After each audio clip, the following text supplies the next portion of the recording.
Bonsoir à tous, bonsoir à ceux qui sont ici à la paroisse et puis bonsoir à ceux qui nous écoutent sur Radio Espérance et sur YouTube. On espère que vous avez passé une belle journée. Vous êtes en direct d'une retraite paroissiale donc à Saint-Ruf, à Avignon, en partenariat avec les œuvres pontificales. Et on a quelques informations à vous donner avant de commencer les enseignements de ce jour. Tout d'abord, pour ceux qui n'ont pas la possibilité de se déplacer dans la paroisse et qui nous regardent sur YouTube ou qui nous écoutent à la radio, vous pouvez nous contacter pour nous déposer des intentions de prière, donc soit par SMS au 07 54 35 05 90, 07 54 35 05 90, ou en allant sur le site moncarême.fr ou également sur YouTube via Sur YouTube, sous la vidéo, vous avez l'ensemble des coordonnées que nous inscrivons maintenant.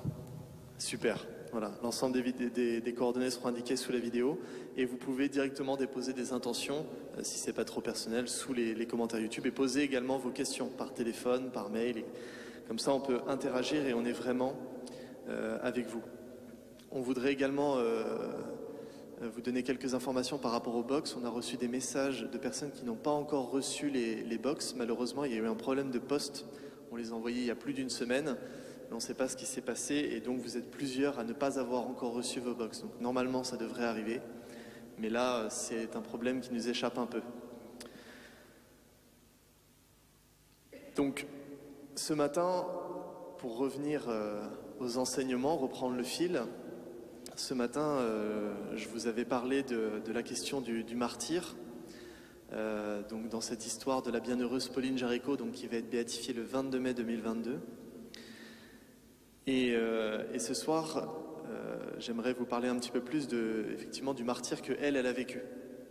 Donc ce matin, on parlait du martyr sanglant, qui est un des martyrs qu'on connaît le plus dans l'Église, évidemment, puisque les figures de martyrs nous touchent particulièrement.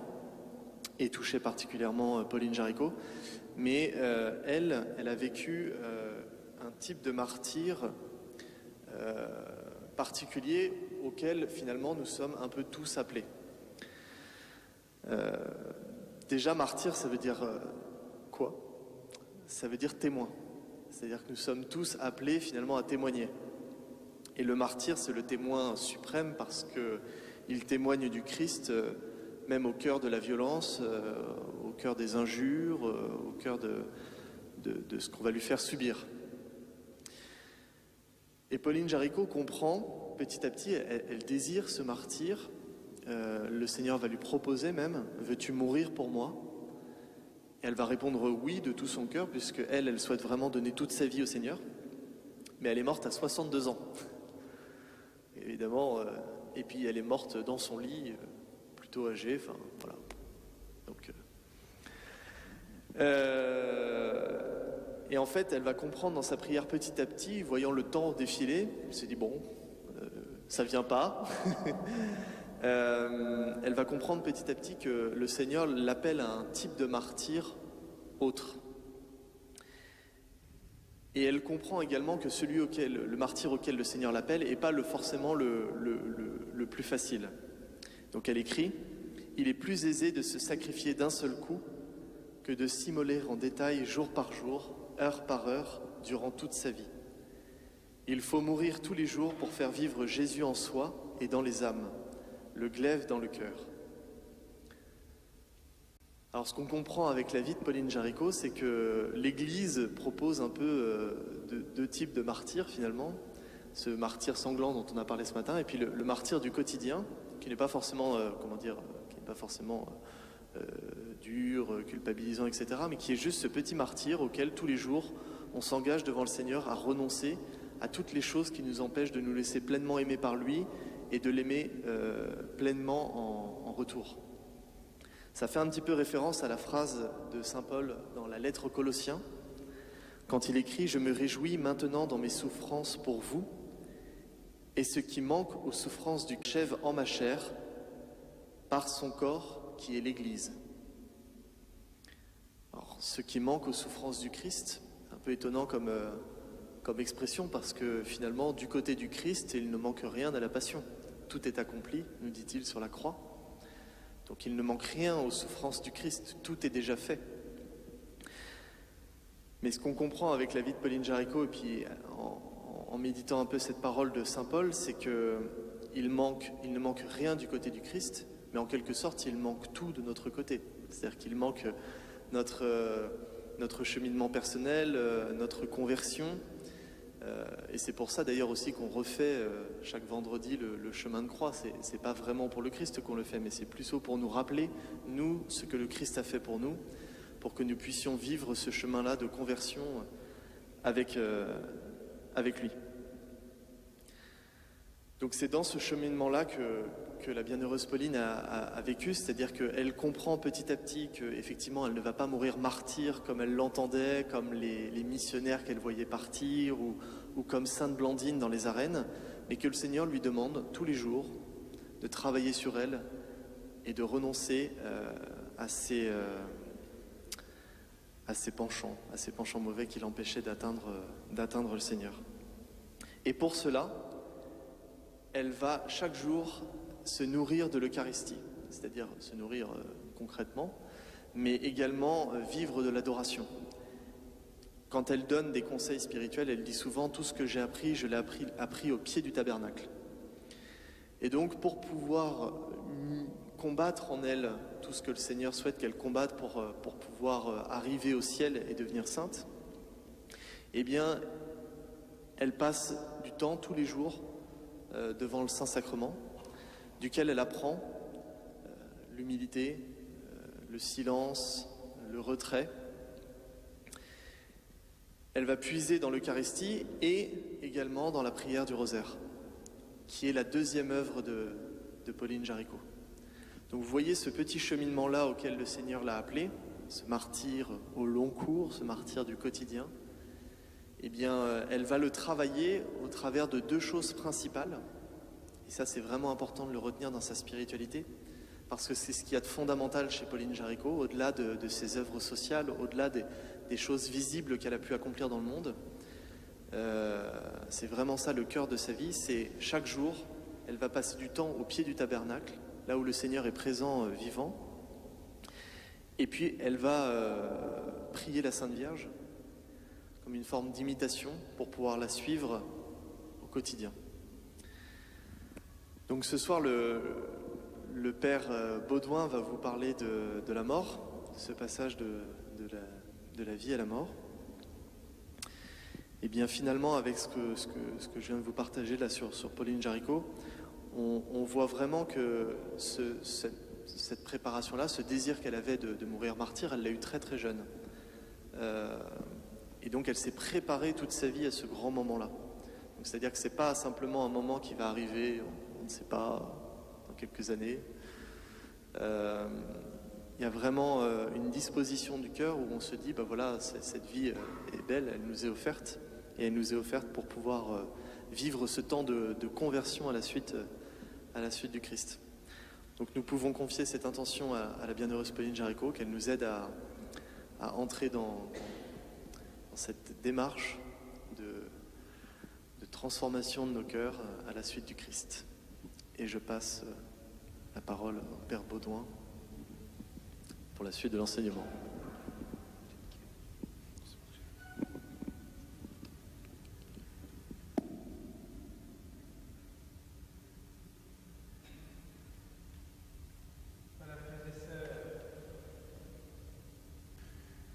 Frères et sœurs, bonsoir. Alors nous sommes nombreux à suivre cette retraite, pas nombreux ici à Saint-Ruf, mais des gens de qualité. Mais nous sommes nombreux puisque les auditeurs de Radio Espérance sont avec nous via le flux YouTube qui est récupéré. Et puis on écoute Radio Espérance un peu partout dans le monde. Alors vous allez vraiment pouvoir réagir. Prenez l'habitude, si vous regardez la vidéo sur le site de la paroisse Saint-Ruf ou moncarême.fr, d'aller dans le chat et puis de mettre vos commentaires. Vous y trouverez aussi sur la vidéo le numéro de téléphone pour pouvoir mettre des SMS avec des questions et des interrogations. Surtout que ce soir, j'aimerais aborder un des sujets les plus brûlants et je suis sûr qu'il va, d'une manière ou d'une autre, un jour s'imposer à vous. c'est la question de notre mort. Si quelqu'un parmi nous pense être immortel, c'est qu'il a bu. Si quelqu'un parmi nous pense que la mort est une bonne chose, il y a un morceau de lui qui se trompe, il y a un morceau de lui qui a raison. Si quelqu'un peut nous raconter comment se passe la mort de l'intérieur avec menu détail, eh bien je suis prêt à l'écouter.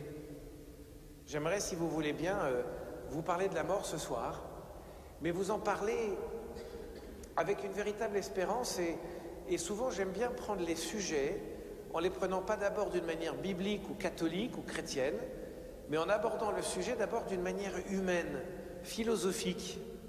Parce que, comme chrétien, à la suite de Pape Jean-Paul II qui disait « Fides et ratio », la foi et l'intelligence, nous sommes appelés les uns les autres à réfléchir.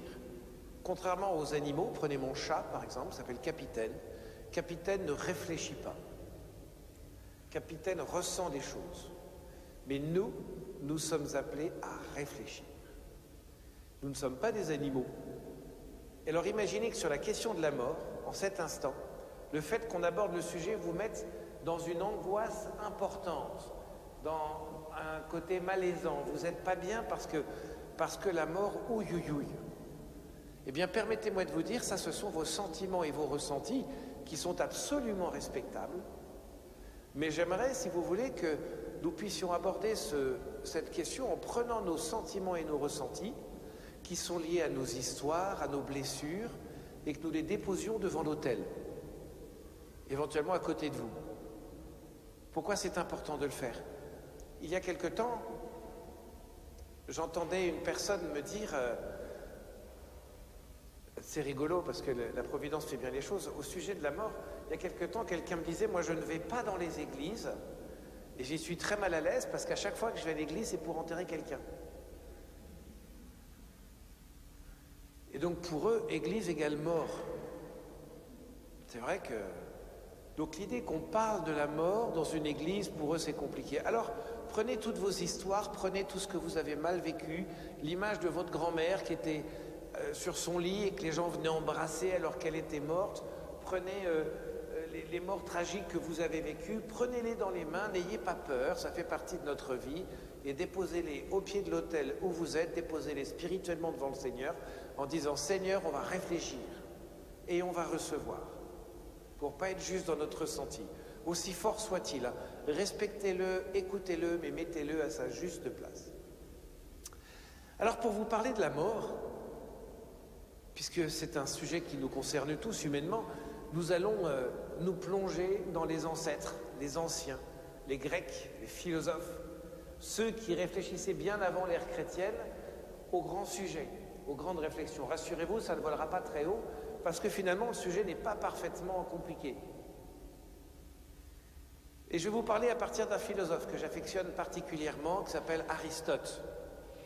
Aristote, dans le IVe siècle avant Jésus-Christ, a livré un certain nombre d'écrits dans lesquels il livre des analyses incroyables. Et il dit la première chose, il dit « Vous et moi, tous, nous sommes faits non seulement de matière, mais aussi d'esprit. » Tout le monde va dire, ben évidemment.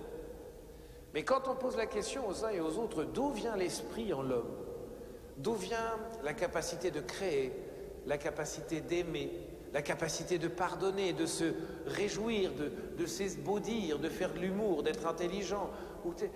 D'où vient cette capacité? Certains diront, ben évidemment, plus on a de neurones, plus on est intelligent, c'est possible. Mais l'amour, vous pouvez le mesurer, pas du tout. Il y a en nous quelque chose de spirituel, fondamentalement spirituel, quelque chose qui n'est pas lié à la matière. Ma personne, par exemple, comment se fait-il que je sois depuis ma conception jusqu'à ce jour et jusqu'à ma mort et même après, la même personne? Évidemment, j'ai changé, avant j'étais jeune, beau et maigre, maintenant je suis cubique, vieux, mais je suis la même personne. Comment cela se fait-il? Comment se fait-il que ce matin, j'étais déjà le frère Baudouin et que je suis encore le frère Baudouin ce soir? Je suis la même personne, c'est fou, alors que mon corps a changé toutes ses cellules je ne sais combien de fois. Vous voyez, on a tous changé, je ne sais pas combien de fois, je suis nul en médecine, mais médecin vous dirait combien de fois le corps change ses cellules, puis un jour il arrête de le faire, on va mourir. Mais cette vie spirituelle, elle est là au cœur de ma vie. Et puis il y a autre chose aussi. Quand je regarde la mort, ça m'arrive de voir des gens qui sont morts, je découvre quelque chose. Vous savez, un corps, il se décompose. Alors vous allez me dire, mais où est-ce qu'il veut y aller? C'est crade. Un corps qui se décompose. Prenez le mot décomposer. C'est que nous sommes un composé. Regardez quelque chose d'incroyable. J'aime observer une main. J'ai vu il n'y a pas longtemps une radiographie d'un poignet d'un de mes frères. Et en fait, on voit ses mains. Et ce qui est incroyable, c'est que tout ce qu'il y a dans notre corps, ce sont que des éléments différents, qui sont les uns à côté des autres, mais qui se tiennent entre eux, qui sont articulés les uns avec les autres. Il y a une parfaite union, une composition parfaite de notre corps, qui est là tout au long de notre vie, et un jour, le corps, il se décompose. Et ce corps même, il est autonome. Vous pouvez mourir, moi je ne mourrai pas. Il y a quelque chose qui fait que ma vie, elle est unique. Et que ma vie, c'est la mienne, c'est pas la vôtre, et votre vie n'est pas la mienne. Je suis parfaitement autonome, indépendant d'une manière dingue. Je respire, je nais, je crois, je suis vivant, je peux donner la vie, je me nourris, puis je vais dépérir et mourir. Et au moment de ma mort, ce corps parfaitement composé va devenir un décomposé. Alors il y a quelque chose qui fait que vous et moi, nous sommes la même personne durant toute notre vie, composée, capable d'aimer, de penser, capable de vie spirituelle, de prier, capable de cœur à cœur. Et cette chose-là, c'est quelque chose qui dure bien au-delà de la matière. Parce que c'est pas vulnérable au temps, c'est pas vulnérable à la matière, et c'est ce que Aristote appelle l'âme. Anima, ce qui anime, ce qui donne le feu intérieur. Ce qui fait que nous sommes vivants, c'est que nous avons un principe de vie. Vous savez, vous pouvez avoir une belle locomotive, une belle voiture, il faut mettre un tour de clé. Nous, il faut allumer la chaudière de la vie. Notre vie, elle est allumée en permanence, et c'est une vie qui est capable d'aimer et de vivre une vie spirituelle. Mon chat, Capitaine, par exemple, a une vie, c'est un personnage très important dans ma vie. Capitaine a une vie d'animal. Et il n'y a pas de pensée, de réflexion comme chez l'homme. Hein, il y a du sentiment en mode chat. Vous voyez, mon chat, il m'aime bien parce que je lui gratte la tête et que je lui donne des croquettes. Là, c'est le chat le plus fidèle. Enfin, c'est un chat, c'est jamais fidèle, cette histoire. Mais c'est un chat, quoi. Alors que nous sommes capables de donner notre vie, pas seulement par instinct, mais par amour, par choix, comme le Christ. Je vais donner ma vie pour toi. Au quotidien, vous serez capable, alors vous n'avez pas envie de sortir les poubelles, en plus de prendre celle de votre voisine. Quelle folie! Mais non, quel amour et quelle intelligence! C'est la différence entre un chat et moi, c'est qu'il y a une âme en moi, un principe de vie qui lui est spirituel.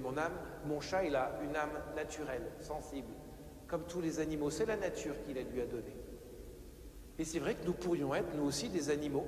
Parfois, nous nous comportons comme des animaux, en suivant notre instinct, en suivant les choses que la nature nous donne. Vous allez voir où je veux en venir, ne vous inquiétez pas.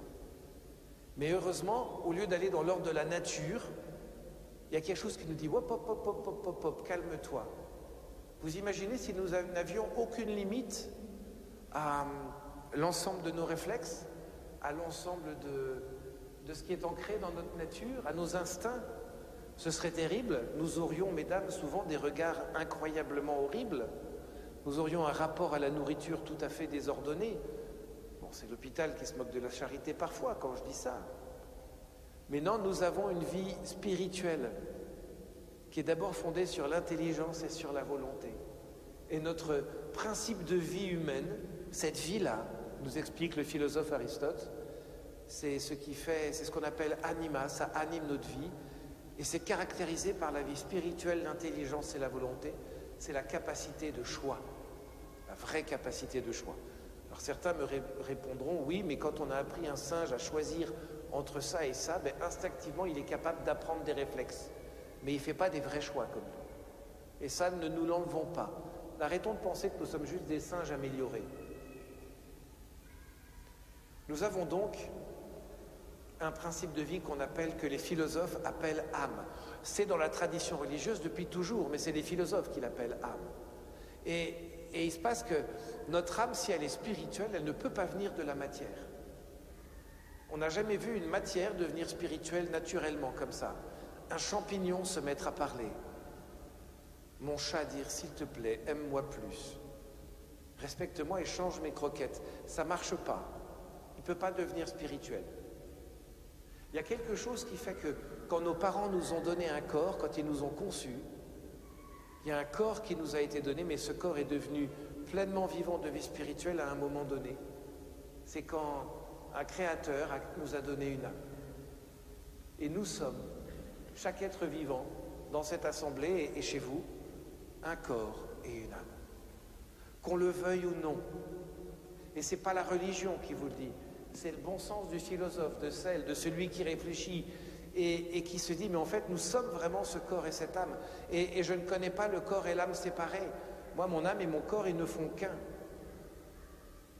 Je ne rentre pas dans les délires platoniciens qui disaient que l'âme était comme un pilote dans un bateau. Non, non, mon âme ne pilote pas mon corps. Mon corps, c'est vraiment moi.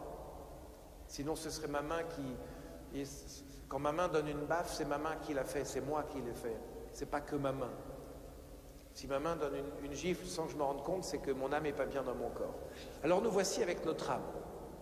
Et on se rend compte de quelque chose, c'est que quand on est face à la mort, l'âme et le corps, au lieu d'être unis et que l'âme anime le corps, l'âme se sépare du corps. Et ça crée une décomposition du corps. Voilà tout ce qu'on peut dire quand on regarde un peu ce que disent les philosophes. Ce n'était pas le moment le plus intéressant. Vous me pardonnez, c'était un petit quart d'heure de philo facile pour le soir.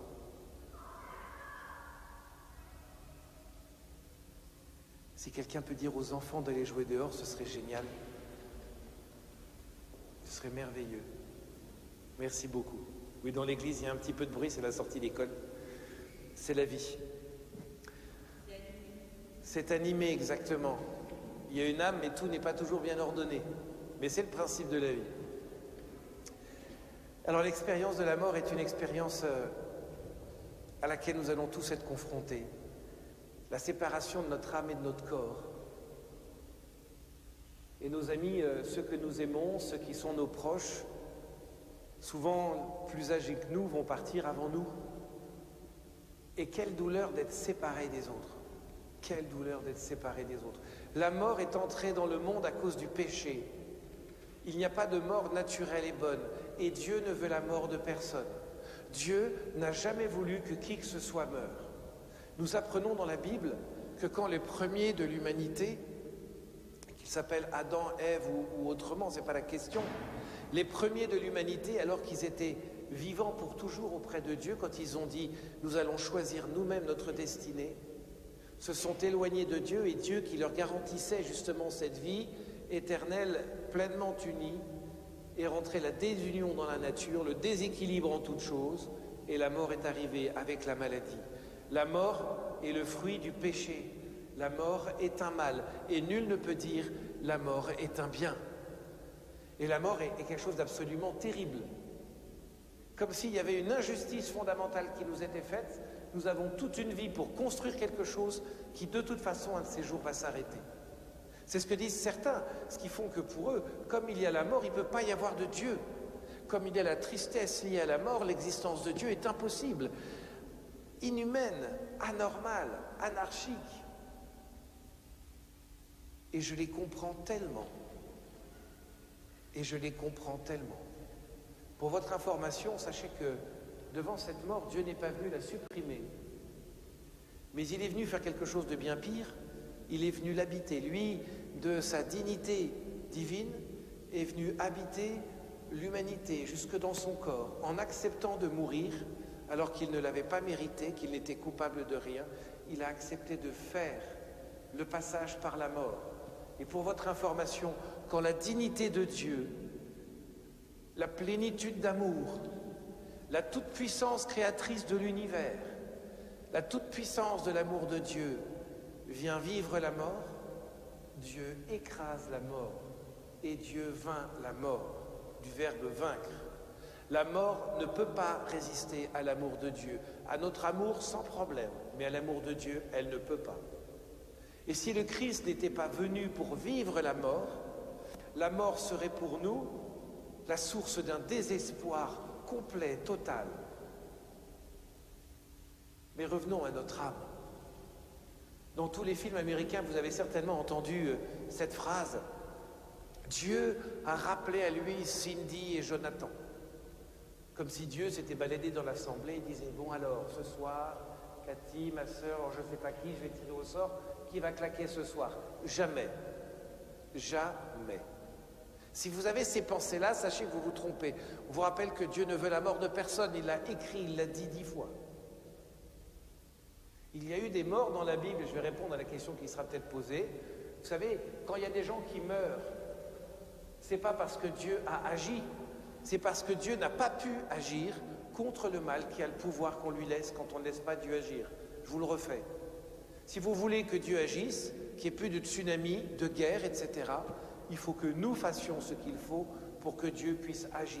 Pourquoi la Vierge Marie à Fatima dit « Dégainez les chapelets, les amis, priez pour qu'il n'y ait pas la guerre ». Il y aura la guerre. Priez pour que le mal n'arrive pas. Parce que la prière permet à Dieu d'agir. Et si nous ne prions pas, le mal triomphe. Les ténèbres prennent le dessus. La nature ayant horreur du vide, le prince de ce monde, faute de prière, vient agir et vient faire du mal. Et le Christ est venu vivre cette souffrance de la croix, est venu vivre la mort pour que la chose la plus absurde reprenne du sens. Parce que dans cette mort, il a choisi de sauver nos vies. Il a mis l'amour dans la mort pour que la mort ne soit plus un cul-de-sac. Au moment où nous mourrons, Dieu ne décide pas qu'un tel va mourir. En revanche, quand nos parents, dans un moment sur lequel nous mettons un voile pudique, nous ont conçus, leur corps a conçu notre corps. D'abord 2 cellules qui ne font plus qu'une seule, 2 gamètes qui font un œuf. Et à cet instant, tout est fait. Et il y a un moment où Dieu va faire quelque chose d'incroyable, c'est qu'il va donner cette âme. Une âme qui ne préexiste pas, qu'il va créer, en prenant de lui. Et ce que Dieu fait, c'est qu'il obéit aux parents. Quand il nous a créés à son image, c'est qu'il nous a créés spirituels. Il nous a donné la capacité de créer, pas par nous-mêmes, mais c'est lui à qui on donne des ordres et Dieu obéit. Je peux vous dire que quand j'impose les mains sur l'autel, sur le pain et sur le vin, Dieu vient obéir. Et il va réaliser la chose. Et quand on couche ensemble, c'est tout le sens de la sexualité et de sa beauté, c'est que Dieu va obéir. Alors autant que ça ait du sens. Dieu obéit. Dieu nous fait confiance. Et cette âme, si elle existe, c'est parce que Dieu l'a voulu. Comme toute chose, Dieu l'a permis. Dieu n'a pas dit « moi je veux que tu existes, frère Baudouin ». Il a laissé le désir amoureux de mes parents. Il a laissé le désir amoureux de tous mes parents, de tous nos parents. Des désirs plus ou moins clairs, plus ou moins beaux, plus ou moins machin, parce que c'est la vie. Mais Dieu a dit, je vous l'ai confié, c'est pas grave. Moi, je répondrai à votre amour, aussi petit soit-il, je répondrai. Et c'est beau, ça. Et Dieu a donné cette âme. Et votre âme, comme la mienne, qui est dans notre corps, qui est ce feu, si elle existe toujours, c'est parce qu'elle appartient à Dieu. Dieu dit, moi je veux que tu existes. De toute éternité, je savais, Micheline, que tu existerais. Et je t'ai aimé avant même de t'avoir créé. Et quand j'ai créé ton âme, à la demande de tes parents, à l'appel de tes parents, tu es venu dans ma main et cette main ne t'a jamais lâché. Dans tes plus grands désespoirs, j'étais là. Et jamais je ne t'ai lâché. Et au moment de la mort, quand l'âme et le corps se séparent, quand on dit que Dieu rappelle à lui Ursula parce qu'elle est morte, c'est plutôt que de laisser l'âme s'égarer dans je ne sais quel machin bidule, le Père fait « Viens chez moi. Veux-tu venir chez moi, mon fils? Veux-tu venir chez moi, ma fille? Parce que tu es ma fille, parce que tu es mon fils, parce que je t'aime de toute éternité, avant même que tu ne fus créé, tu existais déjà dans mon cœur. » La mort, si elle est la séparation de l'âme et du corps, si elle est le moment où notre corps va se décomposer, c'est le moment où notre Père va nous appeler et nous dire « Veux-tu veux-tu bien, s'il te plaît, que je t'aime? Et là, on voit Dieu déguisé en Maë Branct qui fait « C'est comme ça que je t'aime ». C'est pour faire une petite pause publicitaire pour nos anciens. Dieu vient vous chercher. Dieu vient vous dire « Mais moi, je t'aime ». Et il va falloir à ce moment-là dire « Ok Seigneur, je me laisse aimer ». Mais c'est difficile. Dans tous les films où vous voyez la Gestapo interroger quelqu'un, vous avez un spot qu'on vous met dans la figure, histoire d'être bien mal à l'aise. On vous crame le visage. Et on dit, tu vas parler. Et on se dit, mon Dieu, quand je vais rencontrer Dieu, ça va être un tribunal. On fait une petite pause. Une petite question. On gardera le temps pour les questions, oui. Oui, je rappelle exactement. Je rappelle que vous pouvez poser des questions sur le chat de la vidéo. Vous avez un numéro ou envoyer des SMS sous la vidéo. Merci de me l'avoir appelé, Corentin. Des œuvres pontificales missionnaires. Autant la Gestapo mettait un spot dans la figure de l'autre pour le faire passer, dites-vous que c'est un truc de rigolo à côté de la clarté de Dieu. Et nous, on pense qu'on va rencontrer Dieu un petit peu comme un justicier, mais une sorte de... J'utilise ça souvent, c'est l'image d'une baffe géante qui nous attend au tournant. Peut-être vous souvenez-vous, quand vous étiez à la fête foraine étant enfant, il y avait un jeu, je me souviens très bien, la fête foraine, la fête de l'école de mon grand frère, donc il y a très longtemps, il y avait un jeu d'adresse. Il y avait un tube dans lequel on lâchait un pois chiche, et il fallait qu'à la sortie du tube, on écrase le pois chiche. Et il fallait le choper, et là, il fallait tout donner, quoi. Eh bien, on a une sorte de sentiment personnel qu'au moment de la mort, on a un pois chiche dans un tube, et qu'à l'arrivée, vous avez le juge qui est là. Oui, madame, un pois chiche dans un tube, n'ayez pas honte. Et qu'à l'arrivée, il y a ce type qui va être là, et blam, qui va nous exploser. Et toi, tu es là, tu fais, oui, ben ça va, je sais, je suis pécheur. Si jamais vous n'avez jamais rencontré Dieu de votre vie, si vous n'avez pas l'habitus divin, l'habitude de rencontrer Dieu, c'était strictement flippant. Non, je vais mourir, ça va mal se passer. Vu ce que j'ai fait, je suis mal. Vous pourriez être dans une religion que je ne nommerai pas, dont le nom veut dire soumission, où en fait, moins tu rencontres Dieu, mieux tu te portes. Parce que si tu te rencontres Dieu, attention le pois chiche. Non mais, écoutez, mais quelle vision de Dieu avons-nous? Notre problème avec la mort vient d'un problème avec Dieu. Si on vous invite à déjeuner, si Hitler vous invite à déjeuner, vous allez réfléchir à 2 fois. Mais si Walt Disney vous invite à déjeuner, vous allez y aller tout de suite. Le tout, c'est de bien connaître qui nous invite à déjeuner. Moins tu connais Dieu, plus tu en as peur, parce que tu as toute ton image. Dieu, c'est celui qui tue. Non mais Dieu, il a tué personne. Hein. Il n'a pas tué son fils. Jésus s'est offert. Dieu n'est pas un Dieu de mort, mais des vivants. Dieu est un Dieu d'amour, mais il faut le rencontrer sur cette terre, faire l'expérience de Dieu. Vous savez quoi, ce soir, on va peut-être me demander ma vie. Je vais peut-être vous faire un infarctus de l'AVC du pied gauche, j'en sais rien. Eh bien, j'ai pas envie de mourir, mais ce que je sais, c'est que j'irai dans les bras de mon père en lui disant exactement quand je rentrais enfant, j'habitais en Allemagne, on allait à la ferme, et quand je rentrais, j'avais des bottes, et il y en avait partout, même dans les bottes, du crottin, du machin, du truc, ça sentait mauvais, et ma mère me jetait dans le bain, elle avait bien raison, avec quelques cris pour que j'évite d'aller m'asseoir partout, à la salle de bain tout de suite, les bottes dehors. Eh bien, écoutez, moi je vais me présenter devant le Seigneur, pas beau si ce soir il me demande, mais je m'en fiche. Parce que c'est mon père et que j'ai pas peur, parce que je l'ai rencontré, je sais qu'il m'aime et qu'il a suffisamment mauvais goût pour m'aimer comme je suis. Et bien vous voyez, frères et sœurs, la liberté, ça permet de mourir. La liberté, ça permet de vivre. Mais cette liberté, elle se fonde dans la rencontre avec Dieu. Nous mourrons à la manière dont nous aurons rencontré Dieu dans notre vie. Si tu as peur de Dieu, ça peut être à cause de votre éducation, où on vous a parlé d'un Dieu terrifiant, ténébreux, baffe géante et marteau et... pois chiche, merci, j'ai oublié le mot. Marteau et pois chiche. Est-ce que vous voulez une mort marteau et pois chiche ou un déjeuner Walt Disney? Moi, je préfère un retour de ferme, tout crotté de partout en disant « Bon, Seigneur, comment dire, je suis pas prêt, mais franchement, je veux venir. » Mais quand on commence à avoir le Seigneur dans notre vie, notre mort, évidemment, notre mort, elle va nous faire souffrir, enfin, elle va faire souffrir autour de nous. Parce qu'on va manquer à des gens. Et la pire des souffrances dans la mort, quand on se prépare à la mort, c'est de ne manquer à personne. D'en avoir en tout cas le sentiment. C'est pour ça que la vie fraternelle est la chose la plus importante.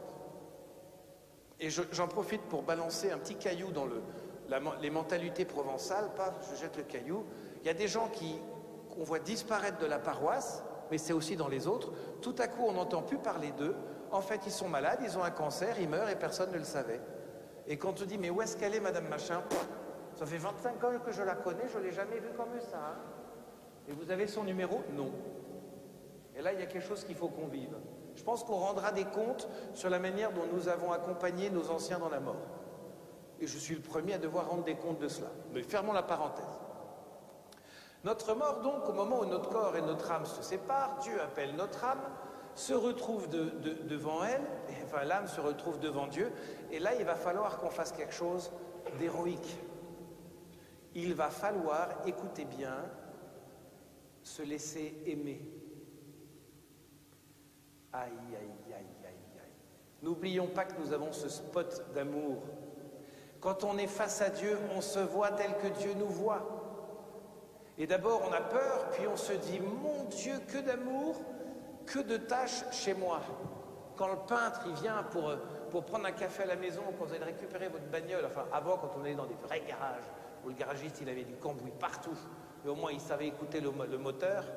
Maintenant, il branche une machine qui ne capte rien, qui vous coûte un bras. Il s'approchait de vous, et là, il avait les mains pleines de cambouis qu'il essuyait sur son bleu de travail. Avant de vous le sceller, il fallait, excusez-moi monsieur, j'ai les mains sales. Et bien nous, quand on va arriver au ciel, on va être sale et plein de cambouis avec notre bleu de travail. Et on va être devant la perfection. Je ne suis pas certain que si vous aviez un top modèle qui rentre dans le garage, le gars, il va lui tendre la main. Il va dire, excusez-moi madame, je vais me laver les mains. Nous, quand on sera au ciel et qu'on sera face à Dieu, on va être là en disant, oh, mon Dieu, que je suis sale, que mon âme est sale. Ce péché, cette chose dans la vie, etc. Et on va être obnubilé par ça, parce que notre mauvaise conscience est quelque chose d'incroyable. On en a pris l'habitude d'avoir la culpabilité. Et tu diras, attends, non, stop, attends. Moi, je suis d'abord miséricorde, je voudrais que tu regardes les belles choses en toi. Qu'est-ce qu'il y a de beau en toi? Regarde, ce jour-là, par exemple, tu as aimé ta voisine que tu ne pouvais pas blairer. Et ce jour-là, tu as posé un acte de charité incroyable. Waouh, regarde comme c'était beau. Et nous, comme d'habitude, on dira, ouais, non, mais c'était normal. Et puis, de toute façon, c'est moche. Et puis, j'y arriverai pas et je suis moche. Ça, c'est le signe de la personne qui va faire un marathon sans jamais avoir couru 10 mètres. Aller au ciel sans avoir rencontré le Seigneur ou chercher à le rencontrer avant, c'est comme aller passer le permis de conduire sans savoir ce que c'est qu'une bagnole. Si on sait qui est le Seigneur, si on apprend chaque jour à nous aimer tel qu'on est, à reconnaître nos pauvretés, quand on va être face à Dieu qui nous montrera nos pauvretés, enfin qui nous dévoilera, on dira, ah, alors oui, c'est vrai Seigneur, mais j'ai que ça. J'ai que ça à te proposer. Le Seigneur dirait, est-ce que tu veux bien te laisser aimer tel que tu es? Et là, on aura un choix. D'abord, quand on se verra face à Dieu, il nous faudra suffisamment d'humilité, si nous voulons le suivre à l'instant T, pour accepter d'être aimés tels que nous sommes, sans être, alors que nous sommes imparfaits. Je pense que le purgatoire est rempli de gens qui sont surtout morveux. Vous savez qui est morveux? Qu'il se mouche, disait Molière. Qui se sont rendus compte qu'ils étaient pécheurs, qu'ils n'avaient pas bien vu le truc, qu'ils ont vraiment raté des trucs dans leur vie, qui n'ont pas vraiment demandé pardon tous les jours, qui ont eu peur de l'humiliation de leur péché, qui malgré tout a fait grandir leur humilité. Et devant Dieu, ils ont dit, là j'ai raté le casting, non, je ne peux pas aller devant tant d'amour. Je suis indigne, éloigne-toi de moi Seigneur, pauvre pécheur que je suis. Alors les gens vont avoir goûté Dieu. Ils vont avoir senti Dieu, vu la grandeur de Dieu. Et puis tout à coup, Dieu, ils vont s'en éloigner volontairement et dire « Non, je ne peux pas rester. » Mais quelle souffrance! Êtes-vous déjà passé en carême devant une boulangerie?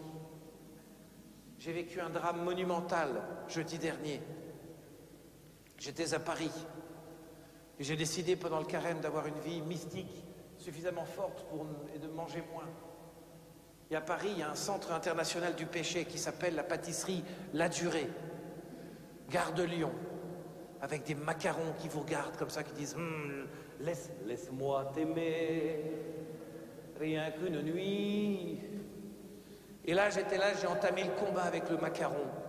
Je l'ai regardé, j'en parlais avec Z au téléphone, on parlait, etc. Et finalement, non, on a vaincu. Enfin, j'ai vaincu le macaron, c'est pas le macaron qui m'a vaincu. Et ce jour-là, j'ai réussi à vaincre. J'étais très fier. Alors, peut-être j'avais un gros orgueil de fierté d'avoir réussi ça. Mais ce jour-là, j'ai grandi un petit peu. Peut-être en vertu, peut-être j'ai commencé à changer, à être meilleur. Et je sais que cette chose-là, le Seigneur l'a vue. Et je lui ai fait comme un cadeau. Et le jour où je verrai là-haut tous mes points noirs, elle me dira, mais non, regarde, c'est bien. Mais je vous disais, passer devant la durée et réussir à s'en aller, c'est dur parce que ça reste en tête. Vous ne l'avez pas mangé le truc, mais vous sentez bien le petit croustillant des amandes pilées. Passer devant une boulangerie le matin à jeun quand ça sent les effluves de pain chaud et de baguettes et de croissants, c'est terrible. Eh bien, passez donc devant Dieu en voyant sa grandeur mise, son infini amour, et éloignez-vous de lui, vous allez voir comme la souffrance et le manque, vous allez savoir ce que c'est. Et ce sera poussé jusqu'au bout en enfer. Mais je vais vous parler de l'enfer. Vous savez pourquoi il existe l'enfer, et je vais vous montrer que c'est une question de logique. Je ne sais pas s'il y a quelqu'un dedans, mais il est nécessaire que l'enfer existe. Donc vous voyez, quand on meurt, soit on est des saints, c'est-à-dire qu'on est suffisamment humble et miséricordieux dans notre vie pour pouvoir aller devant Dieu, et travaillons à aller directement au ciel. Hein, on est vraiment, confessons-nous régulièrement. Allons-y. Et puis si on a une mauvaise expérience de la confession avec un prêtre qui était un abruti, un je sais pas quoi, un machin, eh bien écoutez, changez de prêtre. Et allez dire, j'ai du mal avec la confession, et puis j'ai peur que vous pensiez que moi je suis, et puis qu'est-ce que... Allez balancer tout ça, rassurez-vous, faites-le. Et peut-être qu'on ira au ciel directement, je vous le souhaite. Et puis si on s'est passé entraîné à passer devant le macaron rigolo, la baguette tendresse, ce moment qui vous attire et qu'on n'a pas pris l'habitude de réussir à... Eh bien au ciel, on aura peut-être besoin de ce temps de purification où après avoir vu Dieu, l'être aimé, nous en serons éloignés. Et sachez que les âmes du purgatoire sont des gens qui subissent le mal de ce qu'ils ont fait. Parce qu'ils ont vu Dieu et ils sont face à leur mal, et leur mal leur fait tellement mal puisqu'ils manquent de Dieu. Vous voyez, c'est pas Dieu qui dit, toi tu vas galérer, toi tu vas souffrir, toi tu vas machin. C'est pas Dieu ça. C'est la conséquence de notre vie. Le jugement du Christ, c'est un jugement de vérité qui est un jugement juste. Mais on ira au purgatoire si on désire aller vers Dieu. En gros, si vous voulez aller vers Dieu, mais c'est pas en gros, paradis et peut-être purgatoire pour passer le temps de la purification avant d'aller vers le Seigneur. Mais comme notre Père du ciel est un Père d'amour, la condition fondamentale à l'amour, c'est la liberté. Donc si tu veux pas, tu veux pas. Quand le démon, qui existe, je l'ai rencontré, un petit peu, pas trop, mais je vous le souhaite pas. Le démon, c'est le plus beau de tous les anges, Lucifer, le porteur de la lumière, qui a emmené plein d'autres démons avec lui, qui n'a pas supporté à cause de l'orgueil que ce Dieu d'amour parfait mette sa confiance et veuille mettre au sommet de la création, non pas lui, l'ange, mais l'homme, la femme, l'humanité tout entière, ce qu'il aime le plus. Il a trouvé ça dégueulasse que Dieu donne la capacité de donner la vie à des animaux, à des limaces, et la vie spirituelle que lui n'a pas, parce qu'il est ange. Il n'a pas de corps. Et à l'homme qui donne la capacité d'avoir une vie spirituelle comme Dieu. Salaud, s'est-il dit devant son Père. Alors il a fait sa crise, il a dit jamais non serviam, je ne servirai pas, et il est parti. Et je ne veux pas de toi dans ma vie. Alors Dieu a été obligé, en lui-même, puisque Dieu est toute chose, de créer un endroit duquel il a retiré toute sensation de sa présence. C'est-à-dire que c'est un endroit où il n'y a pas l'amour de Dieu. Et c'est la pire des choses qui existent. Il faut que cet endroit existe, parce que sinon, pour respecter simplement la liberté du démon, et dire à Dieu, je refuse ton amour, Dieu dira, soit. Et là-dedans, c'est le désordre et le mal absolu. Et le démon, je peux vous dire que quand il retrouve l'humain qu'il ne peut pas supporter, il est là pour lui faire du mal. Voici le jugement. Ce n'est pas un jugement parce que Dieu l'a décidé, ça lui a pris comme ça, comme une envie de bouffer un œuf ou de prendre un bounty. Non, c'est le jugement de l'amour, c'est la conséquence de l'amour. Les âmes du purgatoire, je vais vous en dire un mot. Les âmes du purgatoire, elles ne peuvent plus rien pour elles. Elles n'ont pas de corps là pour dire « Hé Jacqueline, je peux descendre ta poubelle ?» Maintenant, il n'y a pas de poubelle. Ils sont coincés au purgatoire. Et ce temps est long. Mais nous prions pour les âmes du purgatoire.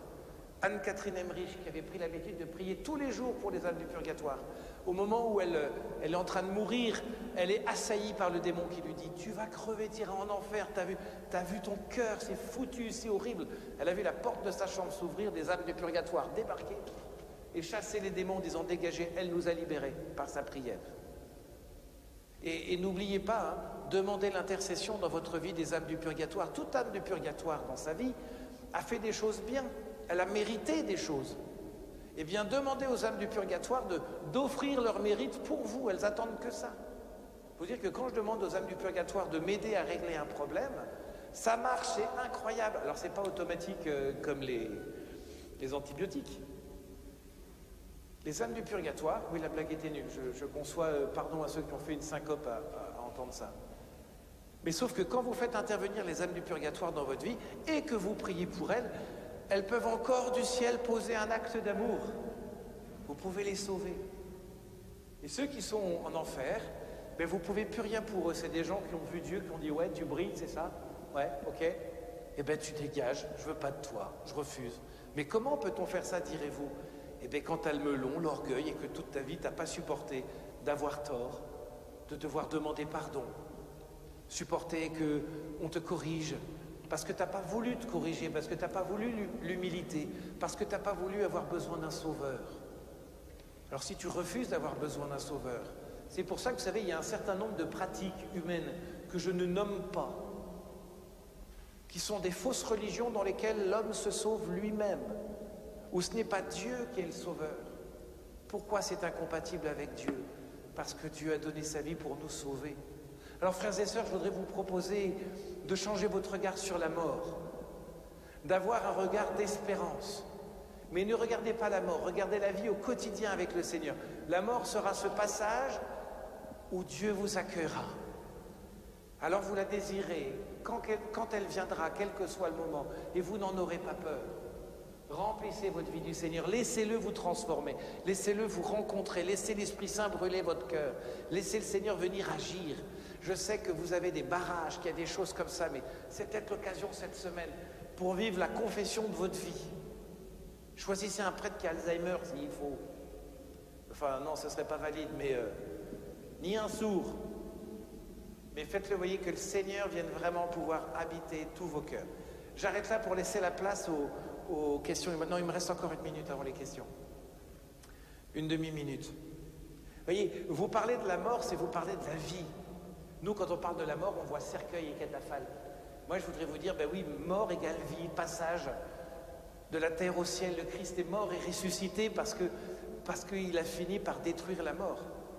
Et grâce au Christ, tous ceux qui étaient morts, mais qui n'étaient pas dignes d'aller devant Dieu. Vous vous souvenez, je vous disais ce matin, pour ceux qui suivaient, qu'est-ce qui fait qu'on est digne et juste? Ben, c'est pas nous, hein, c'est Dieu. Jésus, quand il est descendu aux enfers, il est allé dans la salle d'attente où il y avait Moïse, Abraham, qui fait... Ça fait 4000 ans qu'on attend là. Hein. Ça fait 5000. Nous, on a envie d'aller voir Dieu. Je veux voir Dieu, le voir vraiment vite. 5000 ans qu'ils chantent le refrain, les gars. Et Jésus, il est descendu dans le shéol, ce qu'on appelle les enfers, mais c'est pas l'enfer, vous voyez. Et il a dit, vous êtes prêts? Et il a fini de déployer l'amour dans la mort, et la mort s'est fait défoncer, j'allais dire la gueule, mais non, la tronche. La mort s'est fait exploser par l'amour. Le mur qui séparait la vie de la mort, terminé. Et tous les hommes ont pu se présenter devant Dieu. Waouh! Alors pourquoi avoir peur de la mort? Oh, ayons peur de la souffrance, on n'a pas envie de souffrir, hein. Je n'ai pas envie de quitter les gens que j'aime. Mais ayons peur surtout de ne pas avoir une belle vie et une belle mort. Alors, n'oubliez pas de vous confier à Saint Joseph. S'il y en a un qui a eu les bons soins, entouré de la Vierge Marie et de son fils Jésus pour la mort, ça devait être bien. Pour ça qu'on prie Saint Joseph comme saint patron de la bonne mort. les questions Corentin. Merci de votre attention. Merci Père Baudouin. On a une question, c'est que faire avant de mourir pour partir en paix? Est-ce qu'il y a des... Ah oui, bien sûr, il y a des recettes. Ce pas des recettes, mais écoutez votre bon sens. Cherchez de tout votre cœur à pardonner à ceux qui vous ont fait du mal. Cherchez de tout votre cœur à demander pardon à ceux à qui vous avez fait du mal, à ceux à qui vous n'avez pas fait de bien. Confessez vos péchés. Faites le point. N'oubliez pas que vous serez... le pape François disait, il n'y a pas de poche dans un linceul. Débarrassez-vous. Ne partez pas avec vos soucis qu'on garde mémoire de vous, on s'en fout. Donnez les choses, distribuez les choses, que ça aille là où ça doit aller. Partez vide et le cœur léger. Partez avec le désir de rencontrer Dieu. Confessez vos péchés. Et je vais vous dire un truc de confesseur. Il y a des gens qui sont morts de cancer dans leur vie, des cancers terrifiants qui les ont rongés pendant des années parce qu'il y a des choses qu'ils n'avaient pas confessées. Tout ce qui ne s'exprime pas s'imprime. Et tout ce qu'on n'a pas exprimé à Dieu, ce n'est pas la raison de tous les cancers, hein, rassurez-vous. Mais tout ce qu'on n'a pas exprimé à Dieu, qui non seulement prend la chose et arrache la racine, eh bien ça demeure. Merci. Parmi ceux qui nous écoutent, il y a ceux qui craignent la mort, mais il y en a aussi, avec toute la période qu'on a traversée, qui pensent, qui ont des idées noires, et donc qui la désirent plutôt. Qu'est-ce que vous pouvez dire là, une parole d'espérance pour ces personnes qui ont du mal à traverser cette période difficile? Tout de suite, on prie pour les personnes qui vous êtes tentées par le suicide. Je vous ai dit ce que vous deviez entendre. Votre place, elle est sur terre parce que vous êtes une bénédiction, que vous le vouliez ou non. Mais l'ennemi aime bien vous dire, peut-être par vos failles psychiques et psychologiques, que votre vie n'en vaut pas la peine. Alors, fermez les yeux là où vous êtes et ensemble, je prie pour vous. Dans le nom de Jésus, j'ordonne, je demande que l'esprit de mort soit chassé de vous. Ni par force, ni par puissance, mais par l'Esprit du Seigneur. Où que vous soyez dans le monde et dans le temps en train d'écouter cette vidéo. Je demande que l'amour du Père vienne vous visiter, que l'Esprit Saint vienne toucher votre cœur, qu'il vous montre à quel point vous êtes une merveille, quels que soient vos actes et vos fautes. Et dans le nom de Jésus, je demande que soient brisés les liens avec le désir des morts. Et je proclame la vie dans votre cœur. Amen. Amen.